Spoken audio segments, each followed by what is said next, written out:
And I'd like to turn it over to Brian. Brian, Thank you. Thank you so much. Thank you. Brian Burnell from New England Cable News. We're going to begin by, this is our legislative panel. We have legislators from across New England. We're going to go down the line. Gentlemen, if you'd introduce yourselves and where you're from, and then we'll begin the questioning. Thank you. Jay Kahn, State Senator from Keene, New Hampshire. I'm Representative Bill Botso from Pownell, Vermont. I'm Representative Brian Patrick Kennedy. I am the Speaker Pro Tem from Rhode Island. I'm in my 30th year, and welcome to the state of Rhode Island. Well, that wasn't a very good start. I'm Jeb Bradley. I'm from New Hampshire, and I am always glad to be at what is one of the best conventions going, the NECTA convention. Thank you. I'm Lou D'Alessandro, State Senator from Manchester, New Hampshire. I love being here. You know, Newport's a great place to be, Rhode Island's a place. I played for the Providence Steamroller many, many years ago when I left college and played on a semi-professional football team, so I love Rhode Island. How's that? Good. Matt Ritter, I'm the House Majority Leader from Connecticut, and I represent the great city of Hartford, and it's nice to be here. Thanks for having me. I'm Senator William Cannon. I'm from Sandown, New Hampshire. My kids are having a great time here. They're probably running in and out, so if you hear noises, you can blame me. Thank you for having us all. Thanks for being here, gentlemen. We have a couple of people who are running a little bit late. They'll join us, and we'll get them introduced when they get up here. There's a lot of issues that cross state borders in New England. Covering the news for New England Cable News, you learn that pretty quickly. I want to begin with medical marijuana and legalizing small amounts of marijuana for consumption. If you could tell me, let's begin with New Hampshire. Where are you in that process compared to, you know, we know what Massachusetts is doing. Where are you in that process? Well,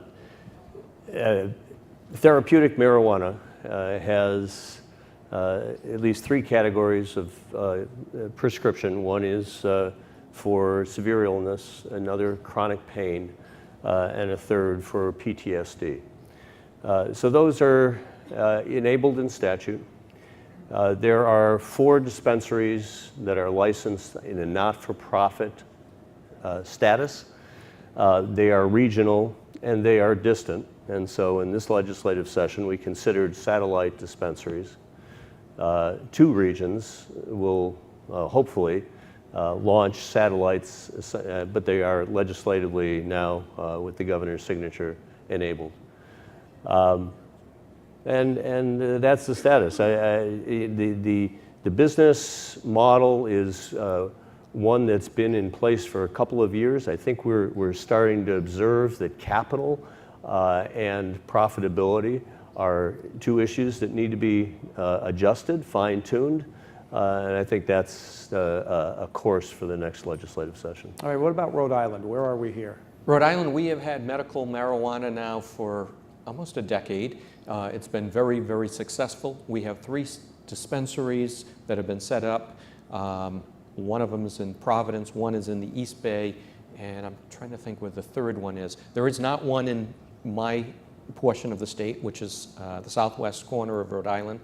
There was an effort this past legislative session to expand the number of dispensaries. That was not approved, but we increased the fees for the dispensaries that are currently there.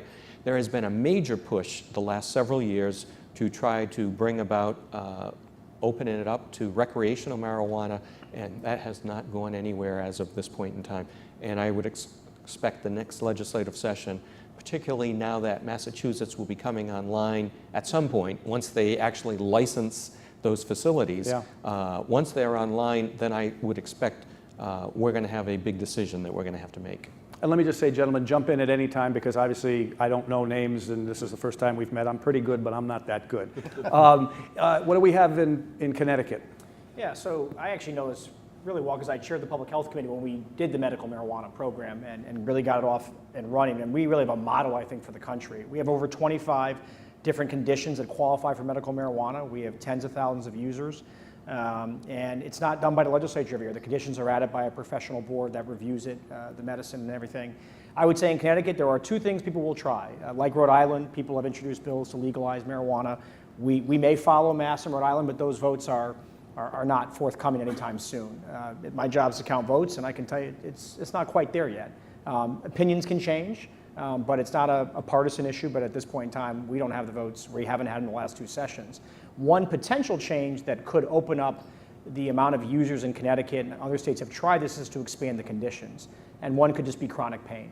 If Connecticut did that, that may move the needle a little bit in how many users you have. But my prediction is by the time in the next 5 or 10 years, we will legalize marijuana and regulate like Massachusetts. Okay, and before we continue, I think I saw Themis Claridis walk into the room. I covered Connecticut for years, so Themis and I know each other.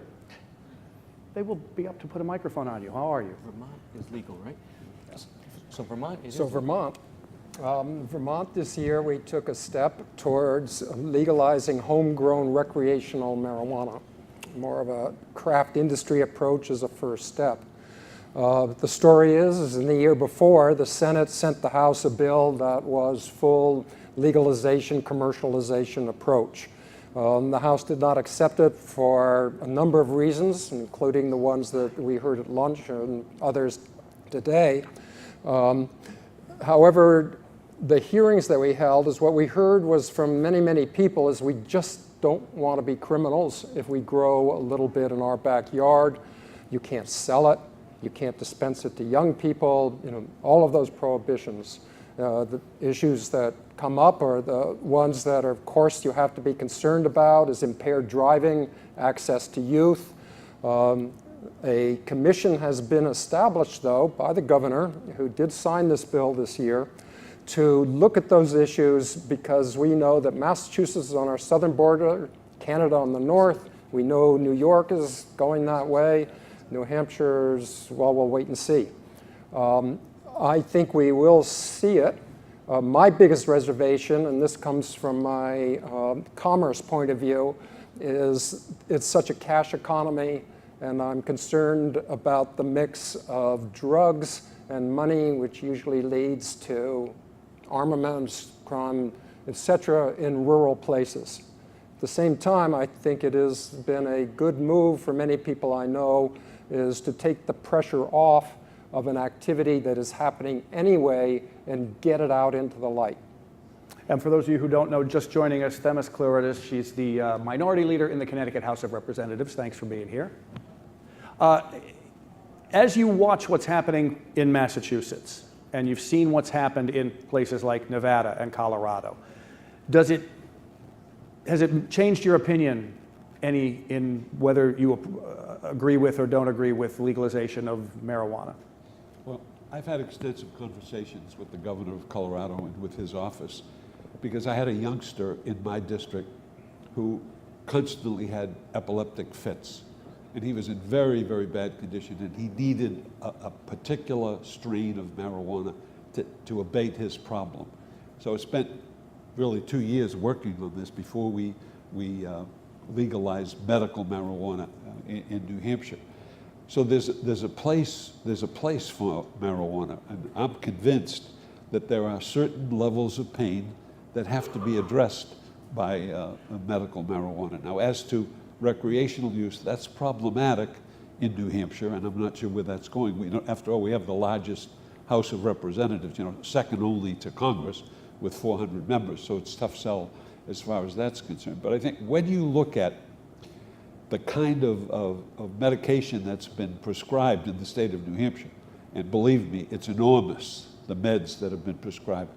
If this medical marijuana can abate that to some extent and take care of chronic pain, that's my hope, that we actually do something very positive and take care of the extensive overuse of opioids. So And again, jump in, anybody who... Yeah, I'm in New Hampshire. I serve on the commission that's looking into the legalization of marijuana. We decrimmed last year, which was problematic for the police. We did it before we should have, because now they pull people over and there's really no way like a blood alcohol test to determine how high you are. A good lawyer can beat the cop in any case. So the high school kids now know, see, if you smoke, you're probably not going to get in trouble. If you're out drinking, you're going to get caught.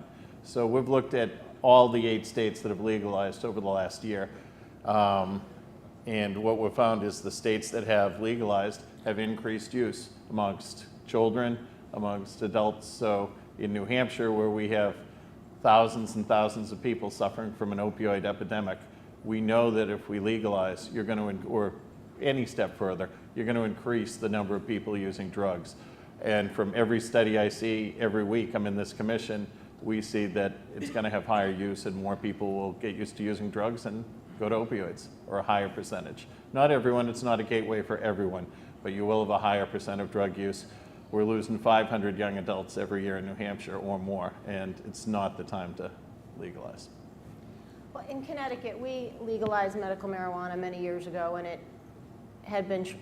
it was attempted for many years before that, and there were all sorts of different bill variations, different language in the bills, and it ultimately passed. And I had my reservations about it, but I do agree that there are people medically who can benefit from it. The problem in regards to that was we had, as you can imagine, hours and hours of public hearings, and you would have half the medical community coming in and saying it's absolutely positively helps these particular illnesses, and then you had the other half that said under no circumstances does it help. But having said that, we passed it, and I think that was the right thing to do at the time. As far as recreational marijuana, I do not support it. And since Colorado and California have passed, the information we have gotten from it has made me even stronger in my belief that I do not support it. I mean, property values have gone down from all the people growing it and manufacturing it in their own neighborhoods. Crime has gone up, and there's absolutely no way to figure out blood alcohol levels, the equivalent of blood alcohol levels. So there's so many issues and concerns, and I think the longer it continues in these states, the more we're going to find that it causes us more trouble than it's worth. But I do agree with my colleague that mentioned that these are things people are doing. I think in Connecticut, there's two problems. It was kind of a two-pronged thought process. One, do you believe as a public health policy we should make this legal? Right, and that's a conversation we have differing of opinions on, and that's a serious conversation. But in Connecticut, part of our problem was a lot of the people that believed it should be legal wanted it as a revenue source because we have huge budget deficits in Connecticut. And I don't care which side you're on, doing it as a revenue source is nothing I would ever support, and I don't think that's good policy. Let's talk. And Brian, I was going to say, Rhode Island, I think that the proponents of recreational marijuana have tried to sell us on those very issues. They feel it's a revenue source, it's a way for the state to pick up licensing fees, sales taxes, and so many other things. I'm not convinced that that is the solution. And when we look at the other states, I don't think there have been problems in Colorado, for example. They were one of the very first states that went forward with this. I don't think there's enough information out there yet that has convinced us at the legislative level that we should be running to accept this in the state of Rhode Island. Now, once we see how things go in Vermont and in Massachusetts, we may be backed into that corner, so to speak, because our state is so small. As I always tell people, blink your eyes and you're in Massachusetts. Well, that's where they're going to be going, and that's where they're going to be securing marijuana, and ultimately they're going to come back to Rhode Island and smoke it or use it in whether it's in the jelly candies or the gummy candies or some type of food product. So the reality is we're probably going to have to look very closely at what Massachusetts does to ultimately decide whether we're going to do something in Rhode Island. Let's talk about another source of revenue, the Supreme Court decision concerning Wayfair that allows states now to charge sales tax to people who are buying stuff online, even if the retailer has no physical presence. New Hampshire has a different way of looking at this than the rest of the states do because New Hampshire has no sales tax. Explain, if you would, what's going on at this point. So we're very proud in New Hampshire. We're the live free or die state. We have the White Mountains, the old man of the mountain, and we don't have a sales tax and we don't have an income tax, and we're proud about it. And I think on both sides of the aisle, there is support for our tax structure. So obviously, being one of 4 states that doesn't have a sales tax, it's incredibly concerning that our business community that trades in online services or goods is now going to have an administrative burden placed on them, and people that want to shop from New Hampshire or from other states into New Hampshire retailers will not have that advantage anymore. And I don't believe that the decision was adjudicated properly given the Commerce Clause. So what we're trying to do now, and there's going to be a special session the week after next, is to try and not exactly put up roadblocks, but send a message to other states, no retroactivity in terms of collecting the tax, that you have to approach audits through our Attorney General's office, and make sure that this administrative burden placed on our New Hampshire businesses just doesn't get out of control. Because for a state that doesn't have a sales tax, as we don't, there are 49 other states, 45 of which have sales taxes, and a number of local jurisdictions all across the state of the country, I mean, that do. It's going to be incredibly confusing and difficult to do. And I raise a question, so what if you were from, Rhode Island, and you went across the border and purchased an appliance in Massachusetts? Is there a sales tax collected on you on both ends? And if that's the case, and this kind of, cross-border taxation wars start between the states that have sales taxes, I think you're going to see chaos in America in terms of retail. And I think Congress, I would like to think, would step in and try to resolve that type of problem. So Brian, I've been very involved at the National Conference of State Legislatures. We have what is called the State and Local Taxation Task Force. That task force has been involved for years now with looking at trying to address this whole issue of the online sales taxes that have been slipping away. We know what has happened to retail businesses. They're closing every day, the Main Street locations, because they cannot compete when you have to compete against an online store, which for all intents and purposes isn't collecting sales tax, often offers free shipping, and is basically people go online, they do their research, they go into the store and do their research, and then go online and make the purchase. So we see in the state of Rhode Island over $34 million a year is escaping us because of the fact that people have gone to online purchases. We actually were very supportive of what the court decided in the Wayfair decision. Senator Deb Peters, who is the president of the National Conference of State Legislatures, introduced the piece of legislation that ultimately got us to the Supreme Court. And I've had a chance to talk with Deb. She got to sit in the Supreme Court the day that the arguments were being made. We understand the concerns that New Hampshire has, but we also are aware of the fact that there are so many computer programs that are available today that makes any administrative burden very little, because it all comes down to a zip code. That zip code will be able to tell you everything you need to know as far as whether there's a local tax on it or what the state tax is on that.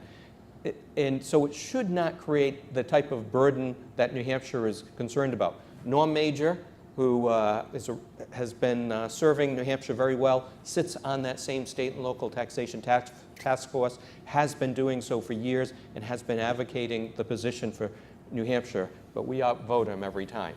And that is the problem. But what you're going to see is cross-border border wars. And so if I have an accountant in Rhode Island or an attorney in Rhode Island, should our Department of Revenue come into your law firms and your accounting firms and start to audit your firms because you're getting some business from me as a client, and so you should be subject to our business profits tax or our business enterprise tax. See, this is what's going to happen, and I think it's going to be very difficult for retailers to be able to survive this, not just in New Hampshire, but let's face it, technology is what's driving the problem you're talking about, much more than taxation. It's easier for people to shop via Amazon than to go to a store.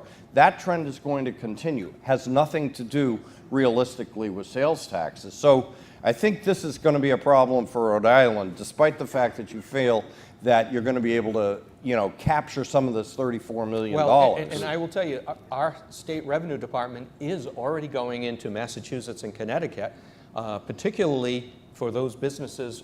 I know tractor dealers, for example, who, sell into Rhode Island from Connecticut, who are now having the state of Rhode Island go in, finding out who purchased a tractor from them, and the state of Rhode Island is making sure that those farmers pay the sales tax on that. If you buy an automobile in Connecticut, you pay the Rhode Island sales tax. You don't pay the Connecticut sales tax. Let's get Vermont and Connecticut So, involved in this. Where are we in Vermont? Yeah, we don't want to get involved in the fight between Rhode I Island. know, it's just mad. So anyway, speaking of interstate border wars, we have the longest border with New Hampshire with two very different business models. And so I even don't really know what to think when I hear New Hampshire complaining about a sales tax loss, when every single piece of legislation in the Vermont legislature, it's always about everybody's going to run to New Hampshire. So there's a little bit of, this is how it goes. But the Well, now real- we're going to run to Vermont but to the buy re- marijuana, right? Anyway, I think the real point Let's is to New Hampshire for beer. that I don't mind the laboratory of the state's interstate competitions, but you're not competing with another state in this case. You're competing with entities that are stateless, so to speak. They're beyond states, and that's a very different animal with very different approaches, very different resources, and very different skills. I think you're right. It is going to be a problem. But here's the deal. It is a problem now that needs to be solved. It's not like it's going to become a problem. It already is a problem when I see the bookstore in the small towns in Vermont closed down, when I see anybody doing retail in Vermont closed down, which undermines our rural economies, which is a really big problem, I think, across America, and especially northern New England. Where's Connecticut on this? Look, I actually asked our independent Office of Fiscal Analysis for what the number would be. I was very surprised. We generate about $6 to $7 billion in sales tax revenue a year in Connecticut. The number they gave me was between 40 and 80 million. So it's a very, very small percentage we're going to collect extra. By and large, Amazon has a distribution center in Windsor, so they were the biggest player, and they agreed voluntarily 3 or 4 years ago to start collecting sales tax from online purchases. So for us, it seems like there could be problems, I get it, and that's what we have a legal system to figure out, and it's a long way from my civil procedure class at UConn Law School, dealing with physical presence in state when you add the internet in there. But I think for Connecticut, I just don't think it's going to be that big of a deal, quite frankly, and it doesn't generate a lot of revenue for us. So. I think, Brian, it's also important, the prior decision by the court involved a case that occurred in North Dakota, and that was long before Amazon, before anybody heard about the internet, before anyone thought about buying things from the internet or researching things from the internet. So to continue to rely on that old case that for all intents and purposes was a meaningless case, you know, it just doesn't work. Now to think that Congress is going to do something, Congress has had ample opportunity. There's been the Main Street Sales Tax Fairness Act that's been introduced year after year after year, and nothing happens with it. So I'm not convinced that Congress is going to do anything anytime soon. Five states have chosen not to have a sales tax. 5 states in the United States. NCSL has been pushing this tax for the last 20 years. I've been to NCSL a couple of times, and indeed that proposition comes up all the time. Let's extend it. Let's look at it in this vein. It was a 5-4 decision in terms of the court decision. All right, that's the first time the Supreme Court has entered into it in terms of the decision-making process. Well, what does that mean to a state that's chosen not to have a sales tax because they perceive of that as an item that differentiates them from another state? So states' rights, local option, we believe in that. Is it going to be a battle? I think for the first time we're dealing with a court decision. All right, that court decision. We're going to go back into special session. We had a discussion about this today. We're going back, I think, on the 25th to look at this. Does it create concern in our state? Absolutely. Because the key to shopping in New Hampshire is no income tax and no sales tax. That's a mantra that has been in place for 50, 60, 70 years in New Hampshire. This is going to be a dramatic change. How we're going to deal with it at the legislative level, I think it is going to be very interesting. We had an attack 5 years ago when a company in Massachusetts, a tire company, wanted a tax imposed on people who were having their tires bought in New Hampshire. We were able to come up with a piece of legislation that took care of that. But that was a state issue. This is a federal issue now. It's very complex. I mean, it's going to be very difficult. I'm wondering what the other 4 states are thinking about at this time.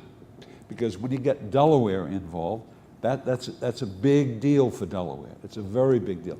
And you know the composition of Delaware law. It's always favored the registration of corporate entities, and it's been a good place to do business.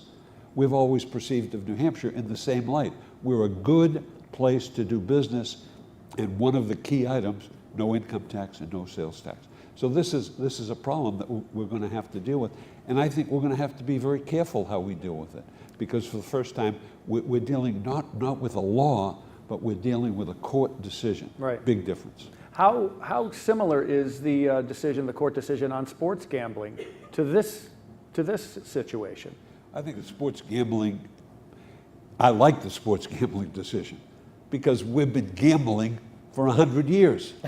You know, and you got $130 billion a year business that's untouched except in Nevada.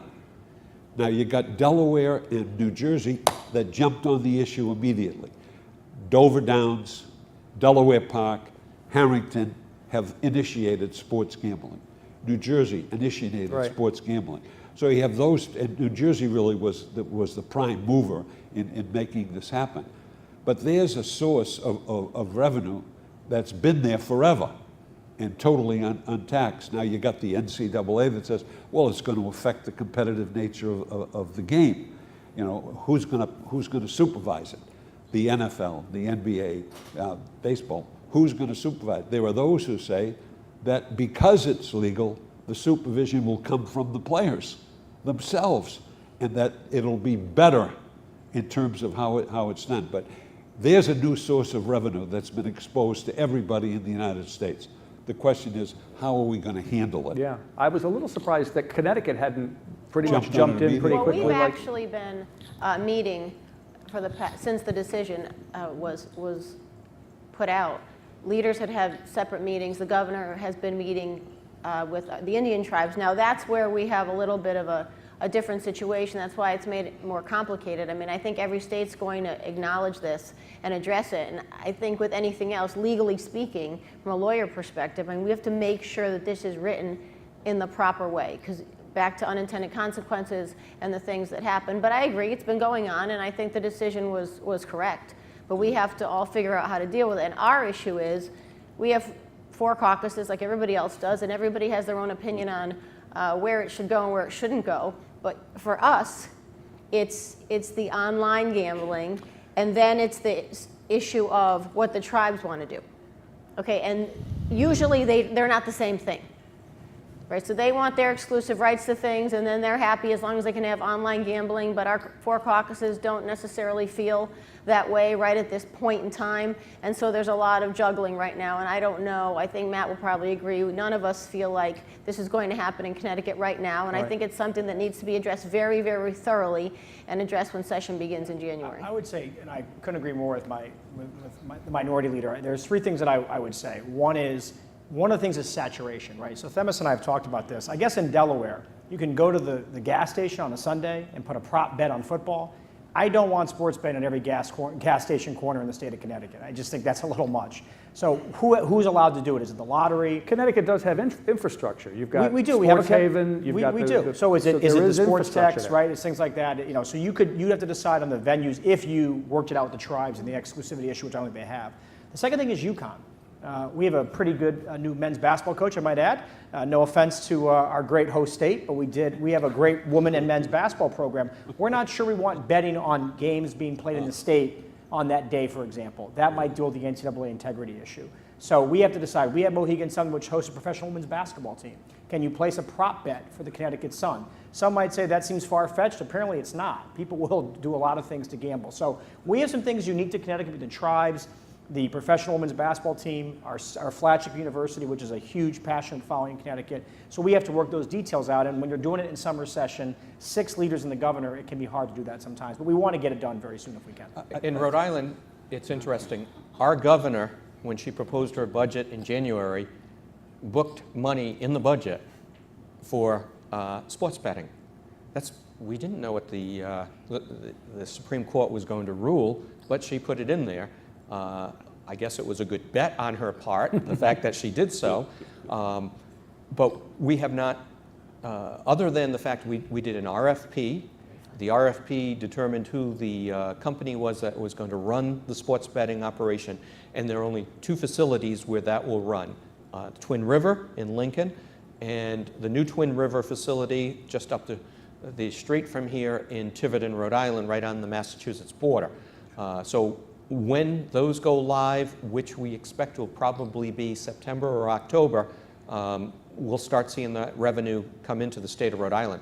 It's interesting that as the budget was being talked about, and the fact that the court legalized sports betting, we had officials come in from the various major league sports institutions out there looking for a share of that money.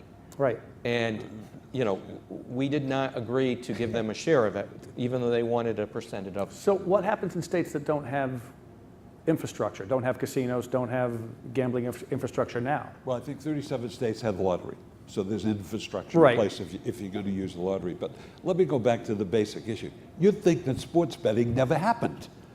I mean, come on. They've been sports gambling for 300 years. We already bet the Red Sox game Okay, tonight. listen, well, that's a Connecticut forfeit, you know. But listen, we bookmakers have been running this scheme for at least 100 years and doing it very well. Now, we have to adopt a methodology within our states that's well thought out. And listen, the electronic methodology of gaming has become part and parcel of the business. You buy your lottery tickets that way. You're able to do that, I think, across the country. The fact that professional teams have used their power and their influence to abate sports betting for a number of years, that's been good for the underground.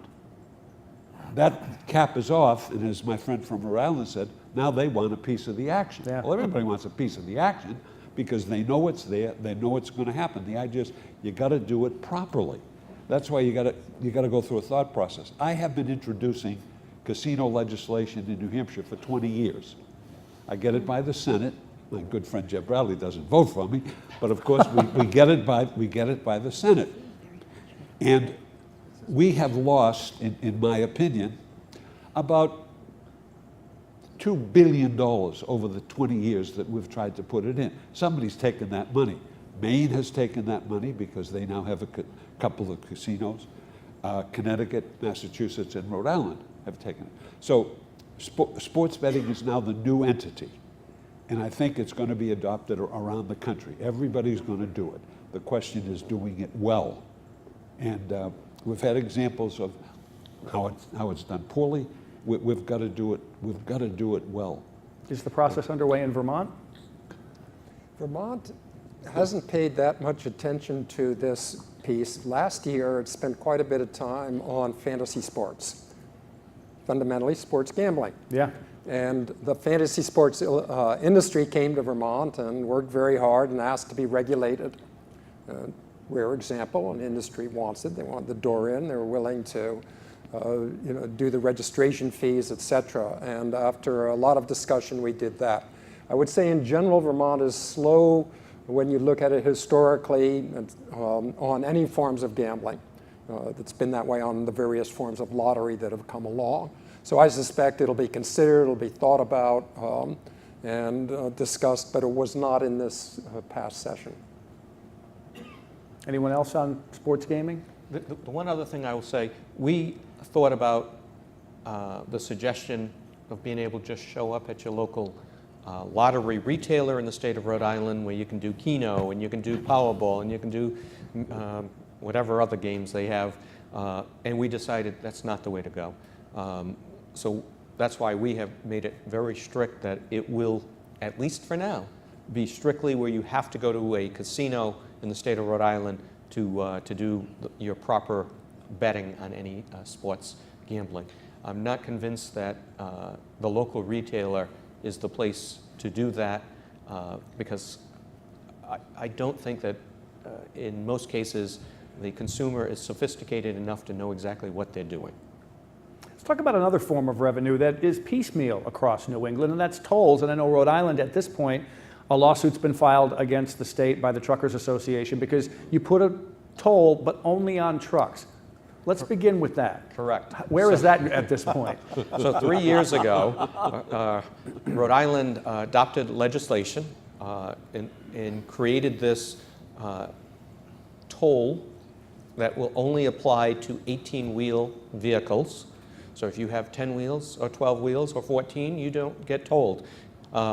We specifically made the legislation clear that it does not apply to cars and light-duty pickup trucks, and in fact said that if there was going to be any expansion to those other vehicles, that it would require voter approval at a statewide referendum.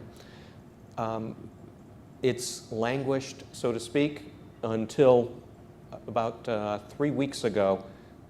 The tolls finally went live. The first 2 facilities are in southwest Rhode Island. One of them is just over the border from my district in the town of Richmond. The second one is just a short distance away from that in the town of Exeter. The way the state set these up was each toll gantry had to be in a location that was either next to a bridge or a road that had to be rehabilitated. And the way the legislation was passed is it set a maximum amount that trucks will be tolled. Eventually, I think there's going to be 12 or 14 gantries that will go from one end of 95 to the other end of 95. So there has been concerns, and this week the American Truckers Association did file a suit against the state of Rhode Island saying it's unconstitutional that you've singled out one specific group to basically get charged for the toll. If you listen to our governor and our Department of Transportation director, their response is those vehicles are the ones that are causing the most damage. So ultimately, I guess the way I look at it is I'm glad that the suit has been filed because while the state is planning on moving forward with installing additional gantries, perhaps we can get some understanding before more of these gantries go up and go live, so we can in fact determine whether in fact the state is throwing money down the drain or whether in fact it's legal. If you listen to the DOT director and the governor's legal counsel, they believe that we definitely have an approach in place. The concern that the truckers have is other states are now looking at what Rhode Island did and are thinking about doing the same thing. And the truckers are not feeling the love. I know Connecticut has talked about tolls. It's gone back and forth. Where do we stand at this point? You want to go first or second? Well, would you like me to beat you up first, or Well, I was would you gonna say, like? So Oh, this could be fun. We'll go in the order, and I'll get beat up last with Demis's comments. But we've had a debate. It's been very close. I think in the House, it's probably 2 votes was that close. I think the Senate was probably 1 or 2. I think the governor would have signed it. But I think when people talk about tolls, the problem in Connecticut is, and I admit some of the opposition folks have done a good job of painting it as there's going to be 94 gantries on down in Fairfield County. What I'm interested in is a lockbox, which is on a constitutional amendment, which is actually on the ballot in November, so that we actually have funds for transportation used for transportation. I'm interested in reducing the amount of bonding that we do. We pay for all of our transportation in Connecticut, which is crumbling, which is very, very poor, by bonding more money. So for every 50 cents you spend, you have another 50 cents in interest, and you're passing on to a new generation. Number 3, we're surrounded by states with tolls. Now, the question is, what does it look like? President Trump came out with an interesting idea. Maybe it should be project specific. I don't give him a lot of credit. There's something to be said about that. We have a bridge in Norwalk. There'll be $1 billion that we're building to move up and move down to accommodate 90 sailboats. I'm not kidding. $1 billion to accommodate 90 sailboats. Maybe that should be a project-specific toll. Maybe we should have a fast lane that you pay extra in to go. So if you don't want to pay a toll and you want to stay in this lane, you don't pay anything extra. Those are things. Trucks should definitely pay more because they do the damage. It's 20 to 1 the damage they do. We may have to wait for the Rhode Island case to work its way through. So when you say tolls, everyone assumes 50 cents every 4 miles. I think there is a way to create revenue for transportation that may not penalize anybody, may create optional choices for folks, but I think at some point Connecticut will do that. I've made a prediction. The next governor, we have a governor's race, could be a Republican, could be a Democrat. There'll be some sort of tolling. I'm not saying New Jersey, I'm not saying the Parkway. There'll be some sort of tolling in Connecticut in the next 8 years. We are bonding ourselves into oblivion and unable to keep up with the transportation. The I-84 viaduct in Hartford that goes right through my district, right by the state capitol, $6 billion price tag. If you expect the state taxpayers of Connecticut to pay for that by bonding, good luck. Now I'm ready for the counter argument. Here we go. Oh, you've heard it, so. I've heard it many times. First of all, it's a question of priorities. And we have said this day in and day out. We have faced a $5 billion deficit in the last 2 years. That is just going to get worse or stay the same in the next few years. We have put together on the House and Senate Republicans proposal after proposal about bonding in a responsible way. So this is not about, Matt's right, we do bond our transportation, but it's about bonding in a responsible way. The governor came out last year with, what was it, $100 billion transportation investment. I'd be the first person standing next to him if we had $100 billion. We don't have 100 billion cents, okay, in the state of Connecticut right now. So it's about being realistic in regards to what we're doing. We put together realistic proposals. Prioritize the money you have. And I think in this budget crisis we're in, I think what we can learn from it is restructuring of government and prioritizing the things that you believe government should be doing. What should we be doing as government and not do the rest of it? Having said that, our first priority should be safety of roads and bridges. We have something like 20% of our bridges that are in disrepair. How can we worry about building new things or expanding 95 from Greenwich to Stonington when we have 20% of our bridges in disrepair? We have to take 5 steps back and figure out what we're doing here, number one. So we've put forward very responsible bonding proposals, but I will go back to the tolling proposals. The same way we talked about legalizing marijuana. It is a revenue grab in a state that cannot budget properly, that cannot budget responsibly, that cannot budget in a fiscally responsible manner, that cannot prioritize, that cannot decide what we should or shouldn't be doing. When I see proposals, every proposal we have had for tolls has been for 55 to 88 tolls in the 3rd smallest state in the United States of America. From New York City to Niagara Falls is over 400 miles, and that is about $19 in tolls. From Greenwich, Connecticut to New Haven, Connecticut, which is about 40 miles, would have been almost $10 in tolls. These are not responsible proposals. If you can give me a proposal that's responsible for the size of Connecticut, I'm more than willing to listen to it and see if it will work. Those are proposals of desperate people who just want to grab money and bring it in. And that's not, that's not personal to Matt, but that's people that put these proposals together. They are not responsible. They are non-starters. Come up with a reasonable proposal and we'll take a look at it. Gentleman from New Hampshire, I think, had something to say. Yeah, tolls, all taxes, it's foreign to me because what we do in New Hampshire is tell businesses, and this is how we got our revenue.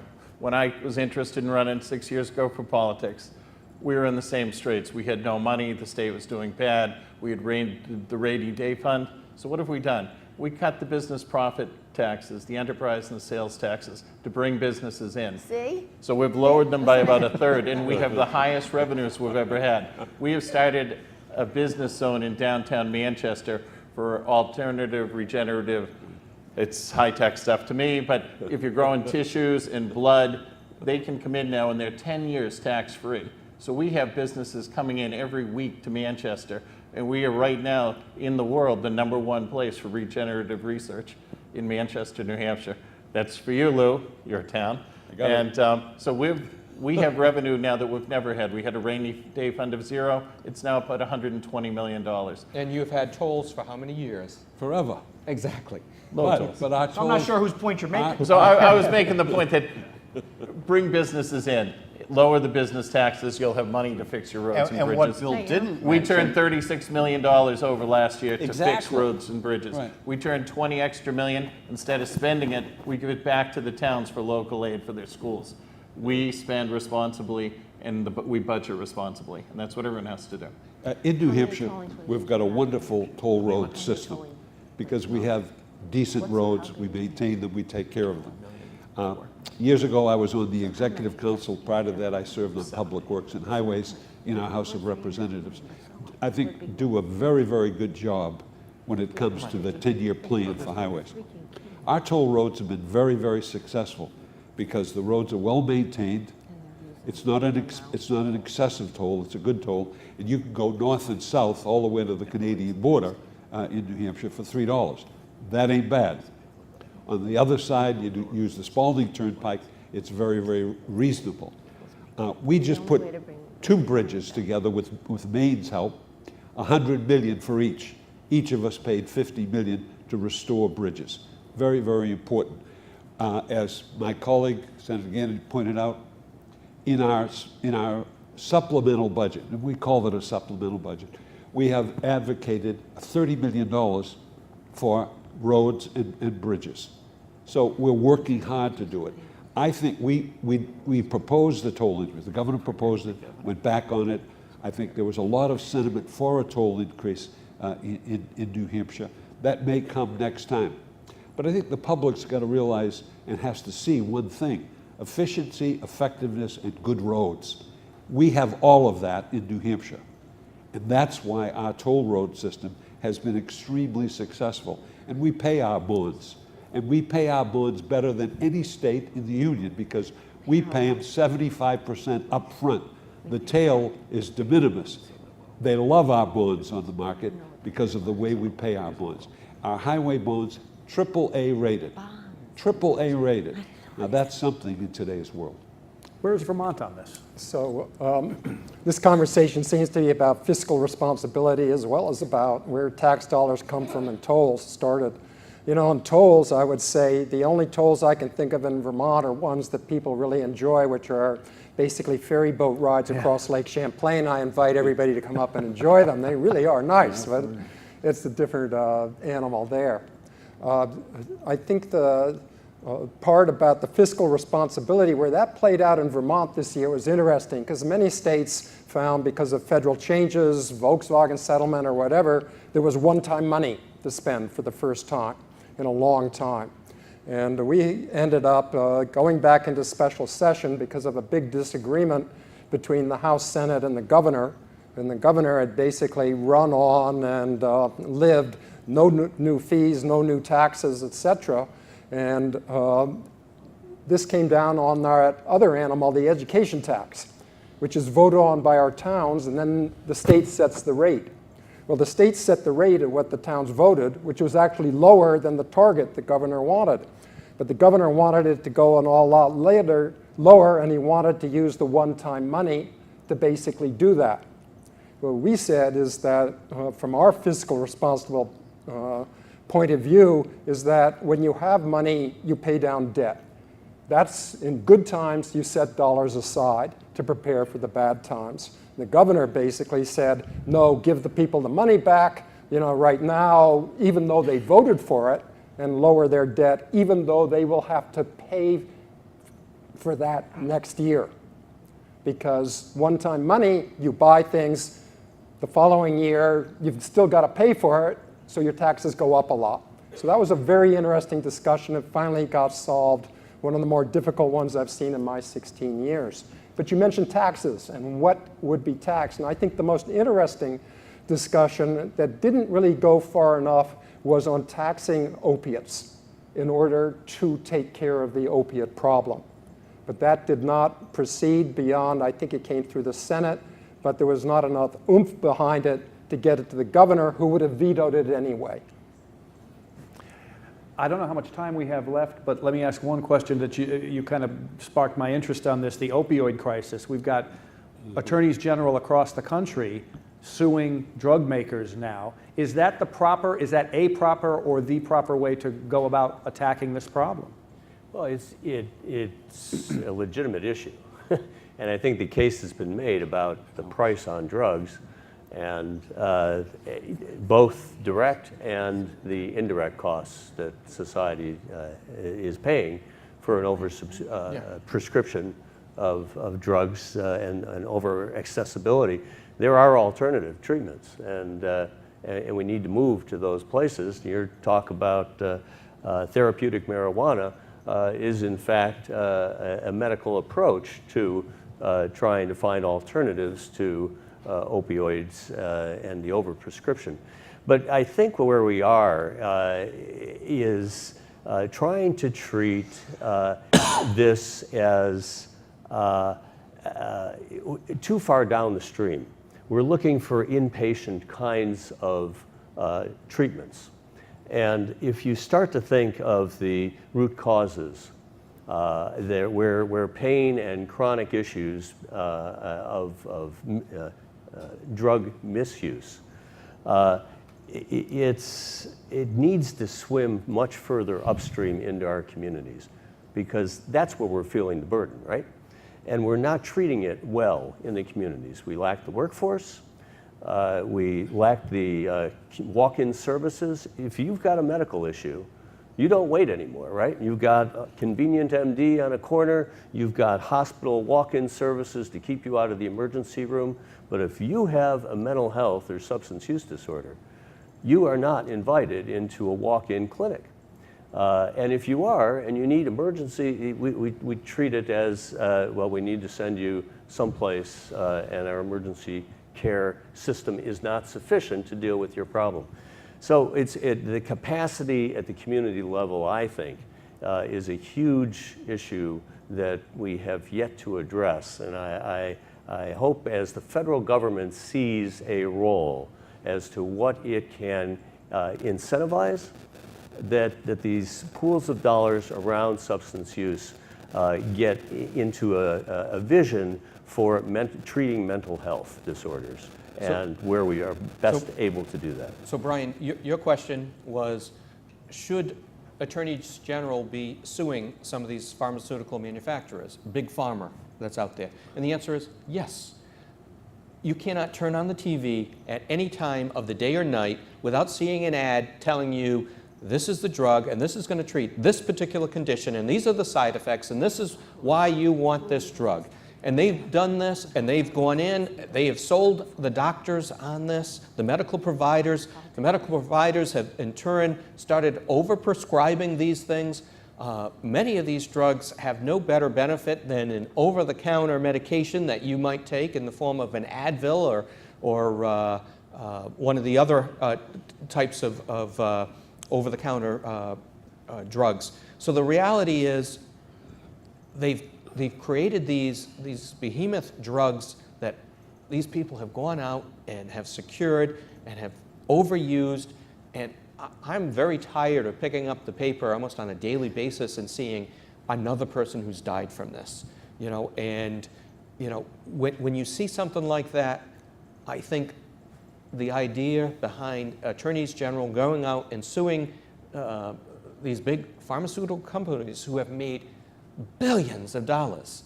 I mean, it's the American people who have had to, for all intents and purposes, pay for the creation of these drugs. The rest of the world doesn't pay these overinflated prices the way Americans have to. I love the fact that Vermont was smart and passed the legislation to re-import the prescription drugs back from Canada, even though we're told that somehow those drugs have, you shouldn't be able to do that because something bad has happened once they crossed the border into Canada before they brought them back to Vermont.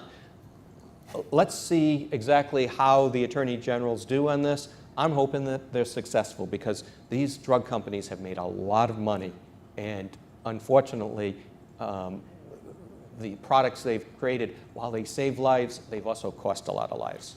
I want to take a somewhat contrarian view to this. I chair the committee that deals with all the health issues in New Hampshire, but I want to bring it down to a personal level too about drugs.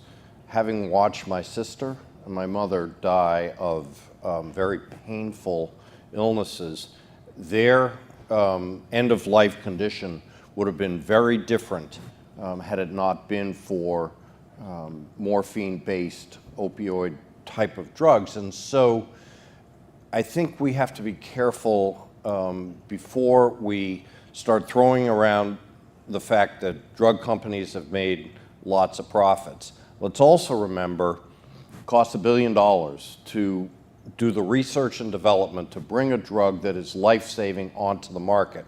Not every drug makes it to the market after they go through clinical trials. It's very expensive. Let's also remember that all of us are to blame too, because we want immediate gratification for whatever illness, whatever ailment we think we have, and we go to the doctor or our medical provider, and we have that expectation. And mitigating pain is one of those things that we have an expectation that we want to have resolved. And so medical providers have definitely learned. I suspect all of us have been involved in legislation that has set prescribing guidelines in our states. I know the 4 of us from New Hampshire have been. It's been successful. You don't go and get oral surgery now very easily and get Vicodin or OxyContin anymore. Right. And that's appropriate because people have learned. And so, you know, this blanket blame of the drug companies, I think, has missed the mark, because there are a lot of other root causes to the fact that we have an opioid problem in America. And yes, part of it is from overprescribing of pills. I think we've learned, certainly in New Hampshire, as a result, and we have adopted prescribing guidelines. But having watched both my mother and sister die of cancer, and but for morphine-based drugs, their suffering would have been far, far worse than it was. Final word on this, because we are running out of time. I think the most expensive items in our health insurance are drugs. Now we provide health insurance for our retired state employees at a very, very minimal cost. The basic component has been the expansive use of drugs. We should be able to do better in terms of purchasing these drugs. That's a real problem for us. We now move to generic forms of drug as the way to do it. We're doing better there. But the cost of prescription drugs has escalated so dramatically that we have to do something about it, because we're living longer. We've got about 20 people in New Hampshire that are 100 years of age or over that are on our retirees' health plan. That group of people is growing. The 65, the age cohort, 65 to 70, 70 to 80, 80 to 90, 90 to 100. Those people are alive because of pharmaceuticals. We've got to contain those cost increases. We've got to do that. That's very important. It's essential. And I want to thank you all for joining us for this forum tonight. That is the time we have. Thank you. Thank you. Thank you. That was Connecticut. Thank you very much. I hope I got you right.